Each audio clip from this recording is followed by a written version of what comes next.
Hello, and welcome back to the Spoilercast, the show where we talk about movies and we don't care about spoiling them. My name is Tobias, and with me as always is my sister and trusted co-host, Rebecca. Hello. Hello. And I just get asked, you always look surprised when I say hello in the beginning. Are you actually surprised every time? Most of the time, yes. Okay. Sometimes I exaggerate, but it's become a fun thing now. Yeah, that was what I was thinking. Okay. So then I'm going to throw in a couple of hello sometimes just to see what happens. Anyway. We're back once again, as always. And you're here because you love the show, of course, or like the show at least. If you like the show, I hope you've already subscribed and left a comment. Do you know that when you say subscribe on YouTube, the little subscribe button lights up? No. I haven't noticed that in other people's videos. At least the first time. I know it does on mobile at least. Let's try again. Subscribe. Yeah, and that's your cue to subscribe if you haven't. And hit the like button. Leave a comment if you've seen the movies we're going to talk about. What did you think of the movies? But if you love us, which of course you do, check us out on patreon.com/don'tmakeascene. So you can get literally hundreds of episodes, exclusive episodes, for $3 a month. Or if you just want to, throw in a little support, there's a $1 tier, so you're at least included, and you will forever be in our good graces. But enough of that. Let's get into the story. We have two movies to talk about today. Yes. We are kind of starting Christmas a little bit early with this year's big family Christmas movie, and then we're going to talk about Gladiator 2. But first, we're going to talk about Red 1. Now, it's a little bit of a special one because we're going to talk about Red 1 and Gladiator 2.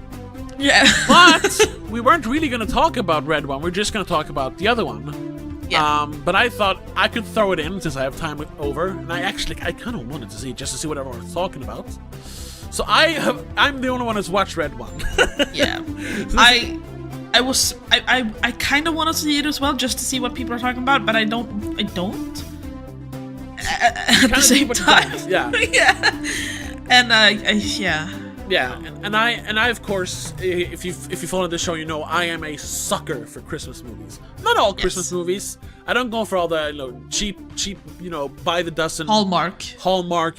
Christmas in Christmas Town, and it's a lady and she starts up a candle shop and it doesn't work really well, but then it does all of a sudden. No, not that. It needs to be like a proper Christmas movie. Yes. Not just a romance that takes place during Christmas. They can be good. Stuff I was like about to say, there are a couple ones that are actually good. What was the one with Kristen Stewart a couple of years ago? The holiday season, something? Whatever. Yeah, the one where she's lesbian? Yeah. That with the Mackenzie lady. Whatever. Yeah. I don't remember the name, but that one's good. Yeah. That one's good. But it wasn't by the numbers Hallmark Christmas movie. Yeah. So I was kind of like, everyone's saying it's really bad. I mean, it looks bad if you look at clips or trailers. But I was like, I should check it out. But then I was like, but what if I like it? What if the Christmas magic gets a hold of me and I like it? Oh, can I live with myself? So I was like, I'll watch it. And I can give it a fair shake. So I've watched it, and I can say... Can I ask the question first? Oh, sure, yeah. So what did you think of it? Well, I didn't like it. I'll say this, though. It's not as bad as people say. It's not on a technical level, it's not a bad movie. It's not atrocious. No, we'll get to that. Okay. But like I said, the writing is surprisingly efficient. Okay. You have all the parts you need. There's a lot of they introduce. I don't want to say Chekhov's gun, but I mean there are gadgets and little things that are naturally introduced that are then later used for them to solve a problem or get through a situation. It's sure. That's clever. They don't just appear out of nowhere. They're actually introduced naturally earlier in the story. Stuff like that. And there's like a point to it. It's not just for shows. No, yeah, exactly. The structure is fine. Nothing like doesn't make sense. They even like adhere to the structure a little too much, to the point where you're like, well, not even though, because it's like a joke that comes up later. Actually, no. So yeah. Once again, another thing that it's a joke, but then they use it later to like, oh, okay, like it comes back in a clever way. Okay. It's a little drawn out, but at like 155 minutes or something, not including credits. It's not too long. So on a technical level, I don't hate it. However, that's it. That's it. It is just devoid of fun. Okay. That's the thing. It's supposed to be like an action comedy sort of, with a Christmas theme. You don't really feel this is a Christmas movie at all. A little bit when Santa is in it in the beginning and in the end. Spoilers. And J.K. Simmons he's a decent Santa.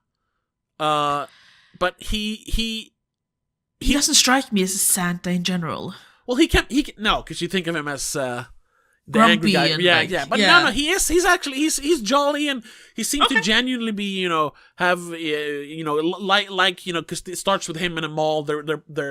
They're posing as a mall Santa, and he's like genuinely like seems to like it, and it doesn't he doesn't seem like he's stretching his acting. He's really just in it. Stuff like that works, but I don't know, little things like. Not that it matters, but like there's a whole scene where he's like working out, and like he's super. Santa? Yeah, Santa works out. It's like super strong. He does like 500 push-ups in 5 minutes, and then he puts on a lot extra weight on his barbell while The Rock spots him and stuff like that. It's like, what's the point to that scene? They make a joke about it that he burns 430 million calories in one night, so he has to work. He has to be strong, and he has to eat all the cookies. During Christmas. Okay. Because he burns all the calories going around the world in one night. Okay. But it's not. But it's like it's still an unnecessary scene. I'm assuming. What's the point? Yeah. He could have just been sitting in his room checking off the naughty list while they're having a conversation about. Because that's the thing. The story is that Santa is kidnapped, and the Rock, or Dwayne Johnson, as he'd like to be called now, is his he's like his main. He's his chief of security for the ELF team. Yeah. Yeah. That joke's stolen, by the way. Everyone uses that by now. yeah. The ELF is an acronym. Yeah. So he is, of course, he has stopped kind of not believing in Christmas, but he stopped, having faith in people, because this is the first year that there are more people on the naughty list than the nice list. Standard. Yeah, so he's kind of been like losing faith in it, and he's not putting it all in. So this is going to be his last Christmas that he helps Santa. Okay. So he leaves his notice of whatever he's gonna. His 2 weeks notice. Leave of absence. Yeah. 2 weeks notice, yeah. Yeah, but then, of course, Santa gets kidnapped, so he has to, get a hold of Santa. His last, he's gotta find Santa. Yeah. And Chris Evans gets involved because he unknowingly helped the bad guys find the North Pole and find Santa. Because he's like a hacker. He's a hacker / thief / something. I don't know. I watched the first minute of the trailer, and they call him the best hacker in the world. Yeah, hacker, I suppose. Yeah, hacker. But he does some sleuthing in the beginning as well. But I guess technically that is brute part force of being hacking. a hacker. Yeah, it is. It is. If you want to do like real hacking, you have to actually go places. You have to know shit. Anyway, so they go around the world. Not really. They go to Aruba, and then they go to New York, and then they go to the North Pole. That's about it. So it's not really around the world. It's not really a globe-trotting, action-packed mission like this is to save Christmas. It's a couple of place trotting.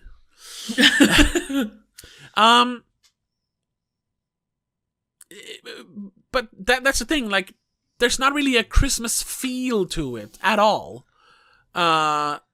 what it feels instead like, it feels like a Marvel movie.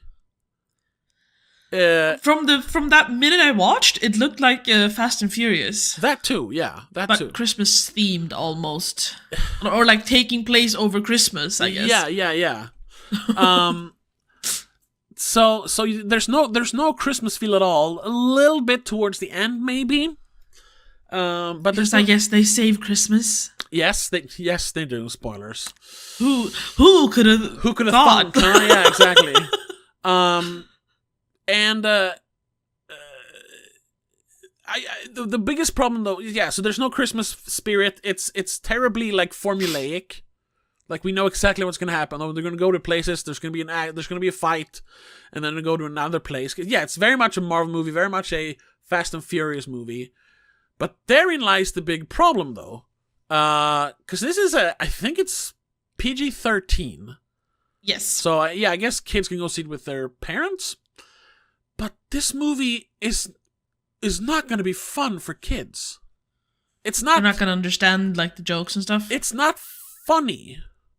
Oh. There barely any jokes. Like not that like they try to do jokes and it's not funny or or there's a bunch there's no gags.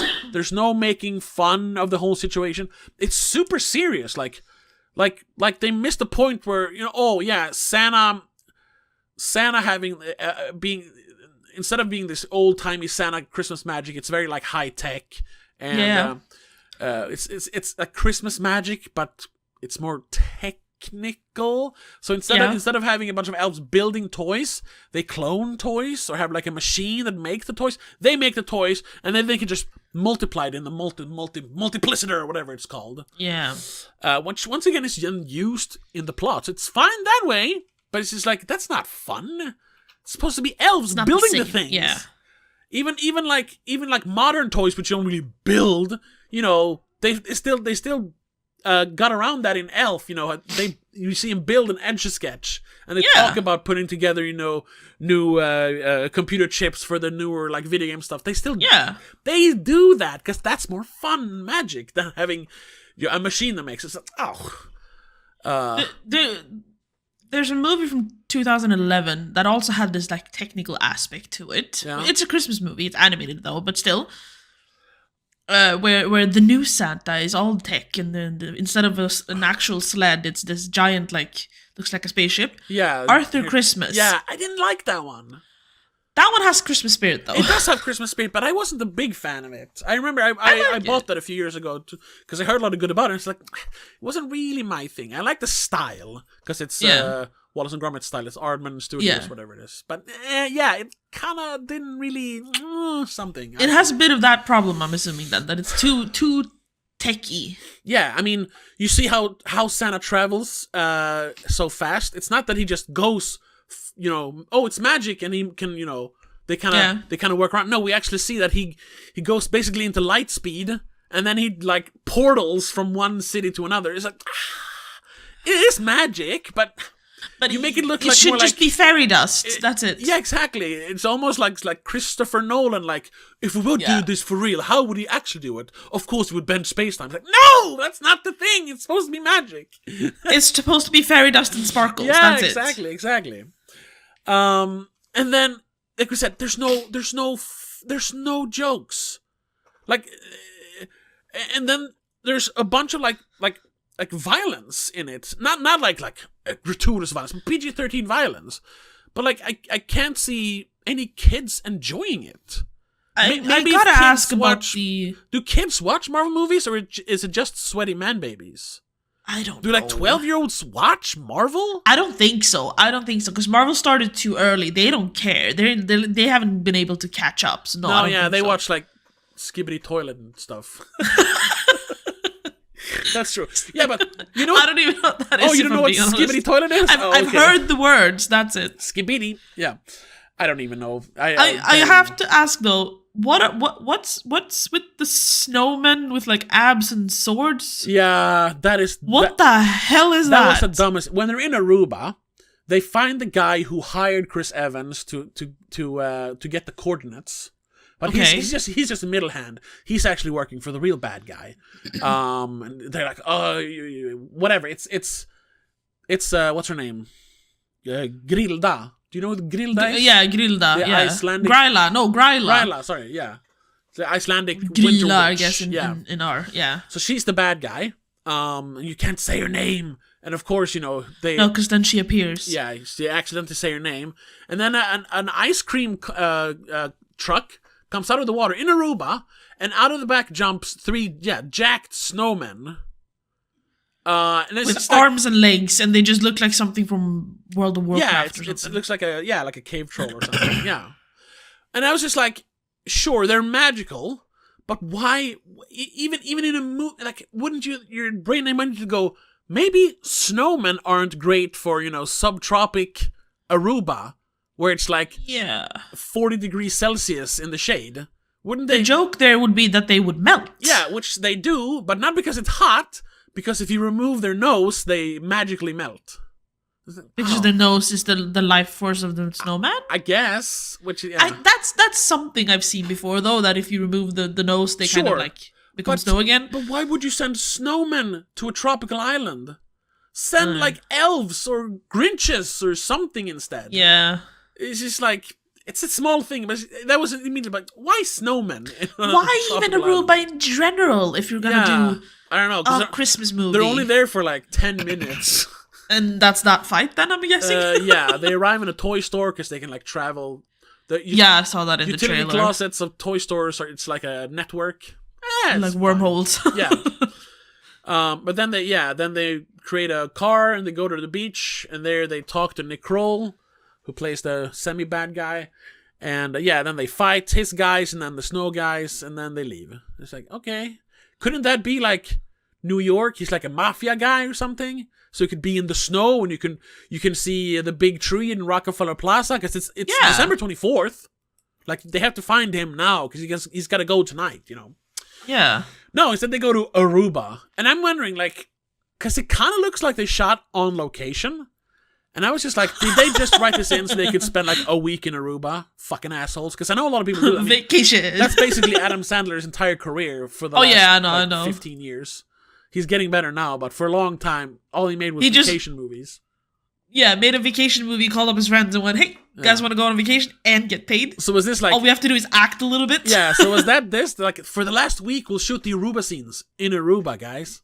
It's like 3 days of work, but we'll spend a week there. That's the feeling I get. Is that Krampus? Yes. He's also one of the suspects, because he's Santa's brother. They go to his, like, castle and have a little fight scene there as well. That's probably the best scene in the movie, because Krampus, there's like he's kind of like, there's a bit of like brotherly feud there, and the fact that instead of it all being just CGI, they actually like built a bunch of like creatures, and there's big makeup. Like, Krampus is a guy in a rubber suit, which is cool. I think they enhance his face, but practically see that if I'm looking at the picture. Yeah, that looks really good. Yeah, and they even made a thing in the credits of saying like special, makeup effects by this guy. So they're proud, and of course then that makes it more fun because it's real. Not that there's a lot of distracting effects in this. Not really. In the beginning, a little bit, like all of North Pole looks fake. But other than that, they're in Aruba and they're walking around in New York. So it's not fake really. But it was fun to see cool effects like that. But the sequence wasn't particularly interesting.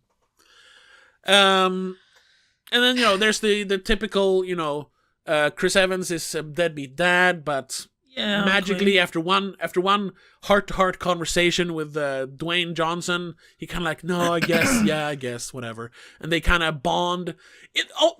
Once again, though, in the formula for that in a screenplay, it works perfectly here. Like, as they're at their lowest point, they get captured by Krampus, and are imprisoned there. So they kind of have time to reflect. Both have time to reflect, like, over their problems and talk. And then they kind of come together and they get out of there by working together. And then they're, okay, now we're on. Now we're gonna work together. So now I love my son again. Okay, basically, not that he didn't love him, but he was like, I'm just a problem, so I should stay out of his life. Yeah. So yeah, it's like we said, technically very well made. Well made. Yeah. Like we said, very, very effective when it comes once again to the technicalities of the script, but devoid of any fun. Not fun, no Christmas spirit, bad Christmas movie. And in general, just a bland, boring movie. I didn't like hate the fact that I spent 2 hours watching it, but I'm never gonna watch it again. And I can see why this is bombing, because once again, no kid is going to want to watch this. And it's not like, oh, the grown-ups want to go see it with their kids. They're going to hate it too, because there's nothing fun for the grown-ups either, because it's so devoid of substance. I saw like a clip from Moist Critical talking about it. He's like, yeah, it's not good for anyone. It's not good for the adults. It's not good for the kids. That's what I heard a lot of people saying. I was like, really? But no, it's true. It's the opposite of Shrek, then, I assume. I was going to say that too. It's the anti-Shrek. And usually we say, who is this for? Like, you can like, we get who this is for. It's for some people. It's for nerds. Or sure. It's for Uber fans, or it's for, if it's a woke movie, it's for feminists to pat themselves on the back. But this one is literally for no one. No one's going to enjoy this movie. Yikes. And like we said, I think the worst part, partly that, but also the fact that they don't have fun. Like they don't poke fun at the fact that like he has like the leader of the elves is like this super jacked guy. It's The Rock, and he's not silly. He's just The Rock. It's not like he's like, ooh, cookies or nothing like that. Has he ever been anything other than himself? No, that's the movie? thing. But that works for stuff like in the Fast and Furious movies, or sure, or back in the day when he did the Scorpion King or whatever. I was thinking about that when he plays a football player. Gridiron Gang, Game Plan. I think he's done something like that. Yeah, or like when he's a Tooth Fairy. Oh right, but that's a kids movie, so then it works. Like, this and they're making fun of it a little bit. Yeah, they're making fun of it. This wrestler guy is gonna be a Tooth Fairy. Here's like, yeah, of course he's the head elf. What? Like, no one's like, what? No one's questioning it. No one's. There's never a huh? What about the big ass polar bear called Garcia for some reason? He's part of the elf team. He's part of security. He's not really a character. He's in like 2 scenes.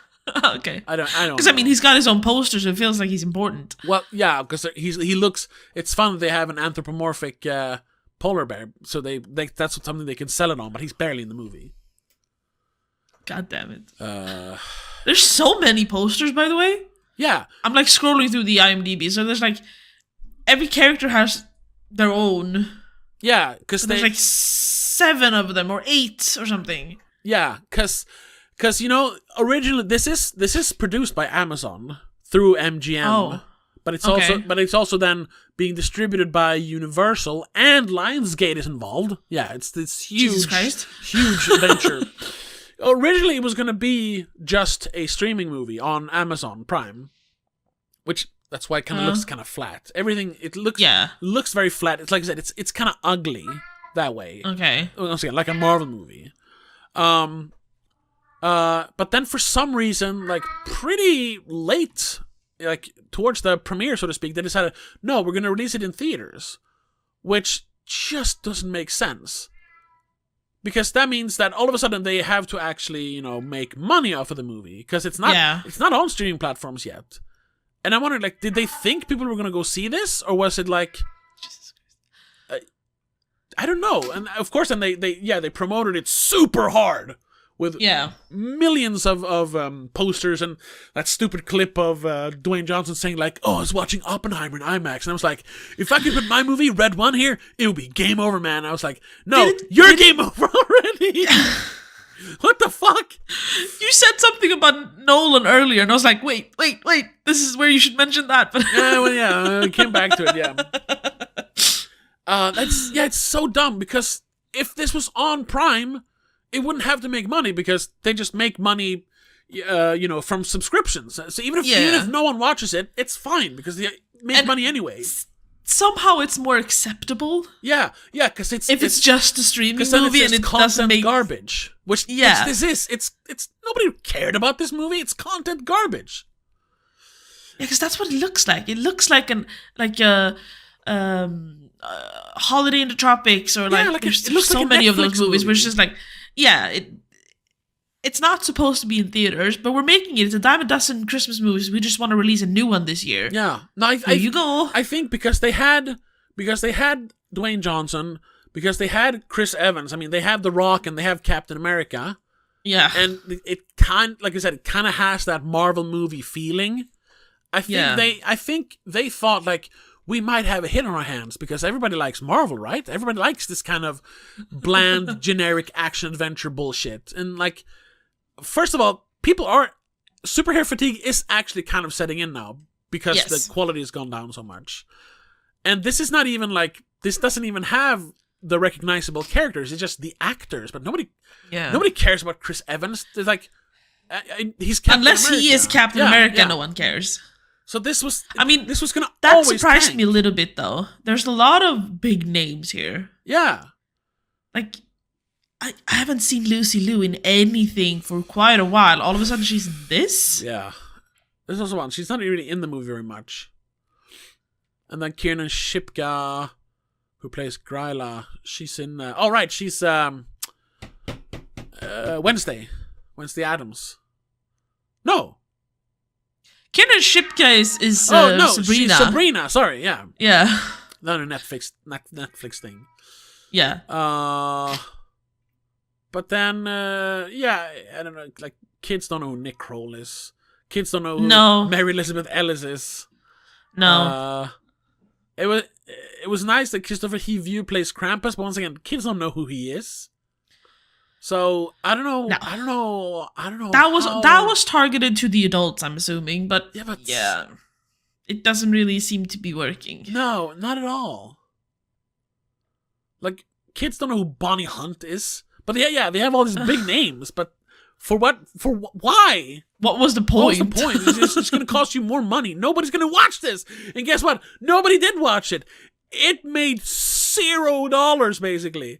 It has a 34 Metascore? Yeah, and the opening weekend in America and Canada, it made $32 million.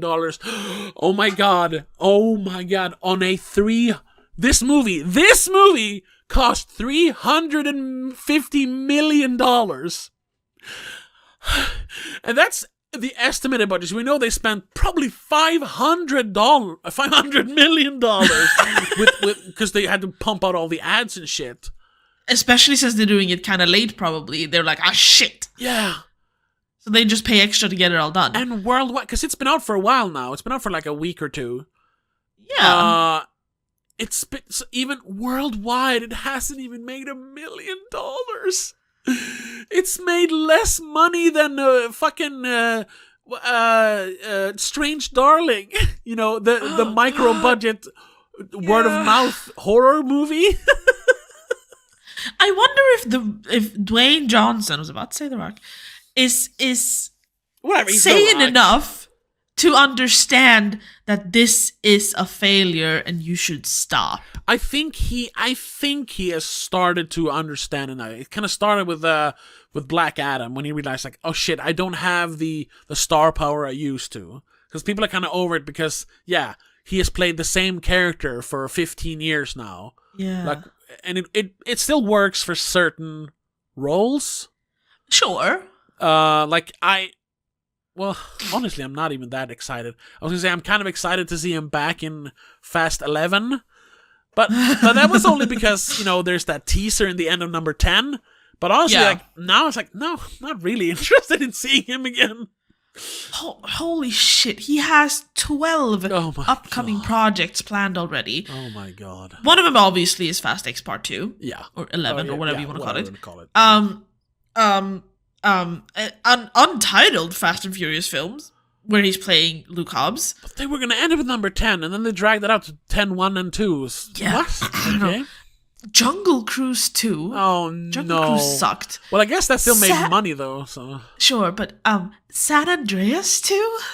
Oh, do you remember no. San Andreas? I mean, I kind of like that because I'm a sucker for disaster movies. Yeah. No, I agree, but like, is the San Andreas fault gonna move again or what?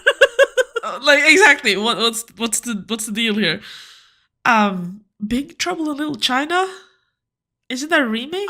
Yeah, I don't think that's gonna. They've been talking about making that movie for like 20 years at this point. I don't think that's gonna happen.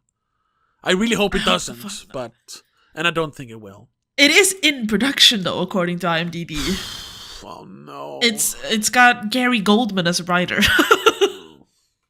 but that's about it. You have writers and Dwayne Johnson, so I don't know. I don't know.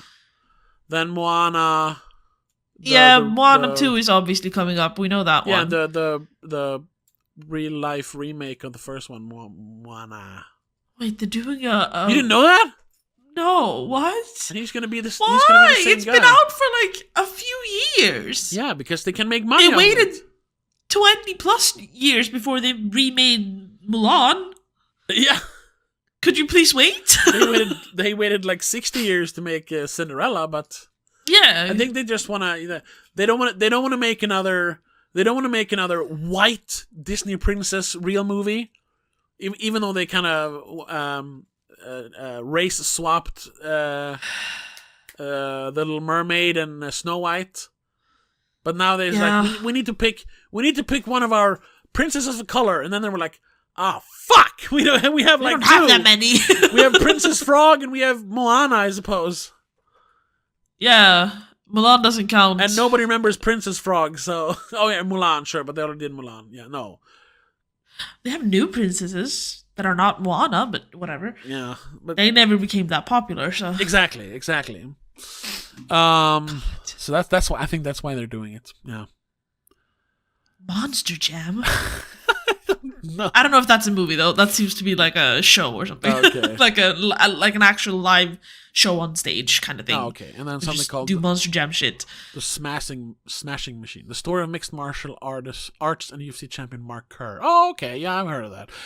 That actually seems to be, because that seems to be like a real movie. Because Benny Safdie is making it. He's one of the Safdie brothers who made who made A Good Time and Uncut Gems. Yes. I mean, he can make movies, so hopefully that's actually a good movie. But other than that, yeah, it's garbage. He's making garbage. He's making so much as well. That's the issue. You know what? I give up. Let's not talk about him anymore. No, I was gonna say because I mean, because he was never like you can even read about that. It wasn't like he wanted to make movies. That he wanted to be a movie like an actor. He wanted to like cook while the iron's hot. So when he was famous, he became the most electrifying man in sports entertainment. That was his thing in wrestling. And they really, because he became popular with the fans, they really pumped a lot of like money into like him being he was the big wrestler for a few years. And of course, I know that. that's gonna transfer over to like he can make movies now because we can put The Rock on the poster and people will go see it. Yeah. And so he was just, as long as people keep watching me, I'll keep making movies. We're gonna pump out movies. He's become a billionaire. Oh yeah. So whenever his popularity dries up, he doesn't care. So his movies aren't making money anymore. Obviously, I mean, look at Red One. But he's making money. The producers still think he is popular because they're so out of touch. I mean, 99% of producers don't understand. So they will still pay him like $20-25 million per movie. So as long as he gets those contracts, he'll keep making movies until they realize like, oh, we're actually losing money on making a The Rock movie. Let's stop. Then he's going to, okay. And then he'll live comfortably in all the billions of dollars he's made and his stupid Terramana boost, whatever it is. Right. And his energy drinks, stuff like that. And like, he's fine. This was a business decision.